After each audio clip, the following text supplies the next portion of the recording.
नमस्कार दोस्तों, मैं Yogesh Prajapati as assistant loco pilot. दोस्तों आज की वीडियो में हम बात करने वाले हैं mock test score plus exam का रियल स्कोर के बारे में। जैसे मैंने मॉक टेस्ट दिया था एएलपी का, सीबीटी 1 का, सीबीटी 2 का, उन मॉक टेस्टों का एनालिसिस, उनका स्कोर, ये सारे आपके बताने वाला हूं मैं। और उसके बाद में सीबीटी 1 में मेरा स्कोर और सीबीटी 2 में मेरा जो एग्जाम में रियल स्कोर हुआ है उसके बारे में। इससे आपको यह अंदाजा लगेगा कि जो मॉक टेस्ट में स्कोर होता है और एग्जाम में स्कोर होता है उसमें कितना डिफरेंस है और आपका कितना स्कोर हो रहा है मॉक टेस्ट में, ये आपको पता लग जाएगा और उससे आपको ये पता लगेगा कि आपको कितनी मेहनत की जरूरत है। तो इन सारी चीजों के बारे में हम डिटेल से बात करने वाले हैं इसी वीडियो में। तो आपसे निवेदन है कि वीडियो का एंड तक जरूर देखना और चैनल पर नहीं तो सब्सक्राइब कर लेना, क्योंकि ये सफिशिएंट चैनल है अगर आप रेलवे की प्रिपरेशन कर रहे हैं तो उसके लिए। तो चैनल को जरूर से जरूर सब्सक्राइब कर लीजिए। तो दोस्तों बिना समय गवाए हुए वीडियो को स्टार्ट करते हैं। हेलो दोस्तों, आप मेरे बारे में जान ही चुके हैं। मेरा नाम योगेश प्रजापति और स्वागत है आपका रेलवे स्टडी विद योगेश में। तो दोस्तों सबसे पहले हम टेक्स्ट बुक ओपन करते हैं, तो सारे मॉक टेस्ट के बारे में डिटेल से जानकारी प्राप्त करते हैं। पहले हम टेक्स्ट बुक ओपन कर लेते हैं। यहाँ पे आपको टेक्स्ट बुक दिखाई दे रही होगी। उसके बाद में जैसे हमने टेक्स्ट बुक ओपन की तो यहाँ पे वो तो मिलेगा नहीं, तो हम पहले चलते हैं अटेम्प्ट में। तो जैसे ही हम अटेम्प्ट में गए तो यहाँ पे हम थोड़ा स्क्रॉल कर लेते हैं। इसमें कंट्रोलर की एग्जाम है, उसके बारे में 2-4 मॉक दिए थे तो मज़ा नहीं आता यार, क्योंकि अब तैयारी करने में। तो यहाँ पे अप्रैल 2025 से यहाँ पे सीबीटी 2 के लिए मैंने मॉक दिए थे सारे। तो इसके बारे में यहाँ पे देख सकते हो आप बेसिक साइंस के जो मॉक दिए 4 में से 10, 7, 10 में से 10। फिर उसके बाद में ये आ गया हमारा RRB ALP CBT 2 electrician full mock. यहाँ में 77 आए थे मेरे 100 में से। फिर उसके बाद में हम और नीचे चलते हैं और देखते हैं। ये मैं आरआरबी ग्रुप डी के मैथमेटिक्स के सेक्शनल मॉक देता था। इससे क्या मुझे मैथ में मतलब कैलकुलेशन के लिए काफ़ी अच्छे से हेल्प मिलती थी। तो अगर आपके मैथ वीक है तो सेक्शनल मॉक ज़रूर लगाइए आप। फिर उसके बाद में हम चलते हैं नीचे। यहाँ पे आपको देख रहा होगा 80 100 में से पार्ट ए में। फिर उसके बाद में और चलते हैं हम नीचे। यहाँ पे आपको दिख रहा होगा 68 100 में से। फिर उसके बाद में और भी नीचे चलते हैं हम। तो यहाँ पे आपको नीचे, हाँ, यहाँ पे 83 दिख रहा होगा 100 में से। तो ये पे आप देख सकते हो मेरा कितना स्कोर रहता था एग्जाम में। और उसके बाद में फिर हम चलते हैं, तो सीबीटी 2 का स्कोर हमने देख लिया पार्ट ए का कि कितना स्कोर मेरा रहता था। अब उसके बाद में हम बात कर लेते हैं सीबीटी 1 के बारे में। सीबीटी 1 के मैंने स्क्रीनशॉट ले रखे हैं, तो वो आपको बताने वाला हूँ, क्योंकि उसमें अभी जैसे सीबीटी 1 की एग्ज़ाम बहुत जल्द और बहुत पहले थी, उसमें बीच में मैंने टेक्नीशियन के काफ़ी मॉक दिए थे, तो वो स्क्रॉल करना बहुत ज़्यादा वो होगा, तो मैंने स्क्रॉल करके स्क्रीनशॉट ले लिए। तो यहाँ पे आप देख सकते हो, पहला जो एएलपी फुल मॉक टेस्ट 15, इसमें मेरा 41 का स्कोर हुआ है आउट ऑफ 75, मतलब 41 हुआ है 75 में से। फिर उसके बाद में यहाँ पे आप देख सकते हैं, फिर उसके बाद में आप देख सकते हैं आरआरबी एएलपी फुल टेस्ट 12, इसमें मेरा स्कोर हुआ है 57 75 में से। ये मतलब मेरा पहला स्कोर था कि मतलब जैसे मुझे हाईएस्ट स्कोर देखने को मिला है, वो 57 देखने को मिला है। 57 से ज़्यादा मेरे कभी नहीं आए एएलपी में। फिर उसके बाद में एक मॉक टेस्ट दिया था ये 11, 12वें में आपने देखा 57, फिर उसके बाद में 11वें में आए थे मेरे 39। फिर उसके बाद में जो आरआरबी एएलपी सीबीटी 1 14 अगस्त 2018 का ये प्रीवियस ईयर पेपर था, तो इसमें मेरे 49.71 आए हैं आउट ऑफ 75 में से। फिर उसके बाद में यहाँ पे RRB ALP easy to moderate, मतलब ये इजी और मॉडरेट के मध्यम का लेवल है, तो इसमें मेरा 53 देखने को मिला है मुझे आउट ऑफ 75 में से। तो और उसके बाद में आरआरबी एएलपी फुल टेस्ट 8, इसमें मेरा 44 आया है 75 में से। तो दोस्तों आपने मॉक टेस्ट देख लिया होगा। अब इसमें मैं बताता हूँ आपको एवरेज। जैसे मेरा कम से कम आया एएलपी में 39, जो मैंने आपको स्क्रीनशॉट दिखाई, उसके बाद में 44, 41, 49, 53, 57, तो ये आया। तो इसका एवरेज आप निकाल सकते हो। एवरेज अगर आप निकालेंगे तो मतलब एवरेज मेरी 45, 47, 50 के आसपास मेरी तैयारी थी। ठीक है? इससे आपको ये अंदाज़ा लगता है कि ठीक है मेरा 50 के आसपास एग्ज़ाम में आ जाएगा। अब एग्ज़ाम का मेरा स्कोर कार्ड देखो आप, ये रहा।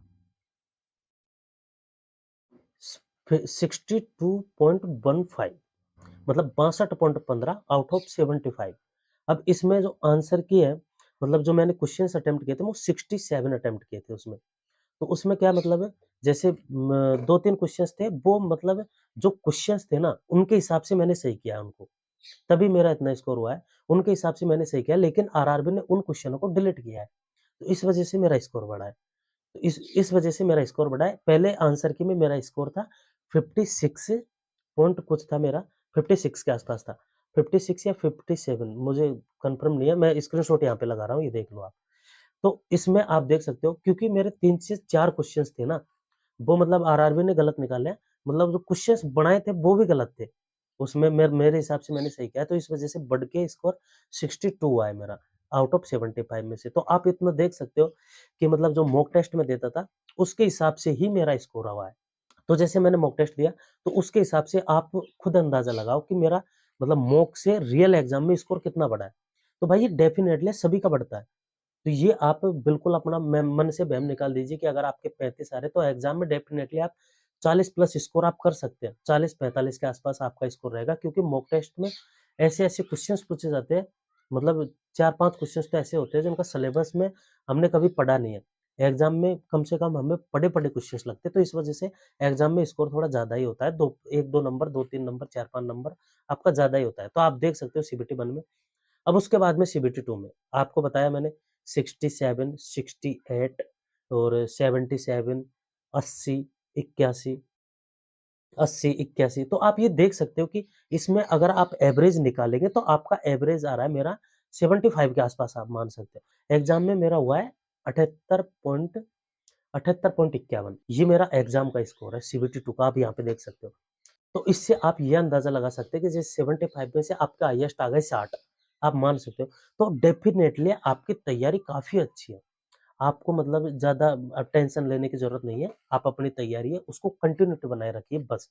आपको इतना करना है डेली के मॉक टेस्ट दीजिए। जो आपका सेशन वीक है उसके सेक्शनल मॉक लगाइए। मैथ वीक है तो मैथ का सेक्शनल मॉक लगाइए। रीज़निंग वीक है रीज़निंग के सेक्शनल मॉक लगाइए। अब आपने देखा होगा मैं मैथ के सेक्शनल मॉक काफ़ी ज़्यादा लगाता हूँ। क्योंकि मैथ है एक ऐसी चीज़ है अगर हमारी प्रैक्टिस में नहीं रही, तो डेफ़िनेटली हमारा स्कोर इसमें काफ़ी घट जाता है। अब मैंने सीबीटी 2 मतलब 6 मई को मेरी एग्ज़ाम लगी, उसके बाद में मैंने मैथ को कभी पढ़ा नहीं है। तो अब मैं सेक्शन कंट्रोलर की जो एग्ज़ाम ब मॉक टेस्ट दे रहा हूँ मैथ के, तो इसमें स्कोर घट जाता है मेरा। जैसे 25 में से 19-19, 17-17, 15-15 आने लग जाते हैं भाई, क्योंकि हो जाता है, गलती भी हो जाती है और फ़ॉर्मूलाज़ भी भूल जाते हैं। तो इस वज़ह से जो भी आपका चैप्टर वीक है, उसके सेक्शनल मॉक आपको पर्सनल लगाने हैं। अगर आपकी साइंस ज़्यादा वीक है तो साइंस के पर डे का कम से कम 1 सेक्शनल ब्लॉक आपको लगाना है, उसका डिटेल से एनालिसिस करना है। तो इससे क्या आपको काफ़ी ज़्यादा हेल्प मिलेगी और उसमें आपका स्कोर काफ़ी ज़्यादा बूस्ट होगा और इसी से आपकी एग्ज़ाम में भी स्कोर आपका बढ़ेगा। अगर आप सेक्शनल मॉक नहीं लगाते, फुल मॉक पर ही डिपेंड रहते हो, फुल मॉक का आप अच्छे तरीके से एनालिसिस कर नहीं सकते भई। फुल फुल मॉक टेस्ट में 100 क्वेश्चन आते हैं, 100 क्वेश्चनों का बेहतरीन तरीके से एनालिसिस करने की बोल रहा हूँ मैं। ऐसे नहीं है कि जैसे आपने 100 क्वेश्चन किया यार ये गलत हुआ है, इसको पढ़ लिया बस। बेहतरीन तरीके से एनालिसिस मतलब एक-एक क्वेश्चन को आप अच्छे तरीके से देखें, भले ही आपका सही है, सही के बाद में भी नीचे अच्छे तरीके से डिटेल पढ़िए, तो ये बेहतरीन एनालिसिस आप सेक्शनल मॉक में काफ़ी अच्छे से कर सकते हैं। और उसके बाद में जो चीज़ आपको नहीं लग रही है उसको नोट डाउन कीजिए, उसका रिवाइज़ कीजिए। अगर आप इस तरीके से पढ़ते हैं तो डेफ़िनेटली आप एएलपी निकाल सकते हैं। और आपने देख लिया होगा मेरा स्कोर और एग्ज़ाम में जो स्कोर हुआ है तो आप देख सकते हो कि मेरा भी कम स्कोर आया है, ऐसी कोई बात नहीं है कि जैसे मेरा आरआरबी, एलपी, सीबीटी 1 में 39 तक आ चुका है मेरा स्कोर। तो आप देख सकते हो और वहाँ पे एग्ज़ाम में मेरा कितना स्कोर हुआ। तो ऐसा घबराने की ज़रूरत नहीं है, अगर आपके जैसे कभी कम नंबर आ जाते हैं, तो ऐसा घबराने की ज़रूरत नहीं है कि आज मेरे कम नंबर आ गए, मेरी तैयारी खराब है, वो नहीं, बिल्कुल आपकी तैयारी अच्छी है। आप खुद पर भरोसा रखिए, बस मैं इतना कहना चाहता हूँ। तो दोस्तों उम्मीद करता हूँ वीडियो पसंद आया होगा। वीडियो पसंद आए तो लाइक ज़रूर कर देना और चैनल पे नए हो तो सब्सक्राइब कर लेना। मिलते हैं नेक्स्ट वीडियो में किसी न किसी टॉपिक पर, इतने के लिए बाय बाय, टेक केयर, जय हिंद।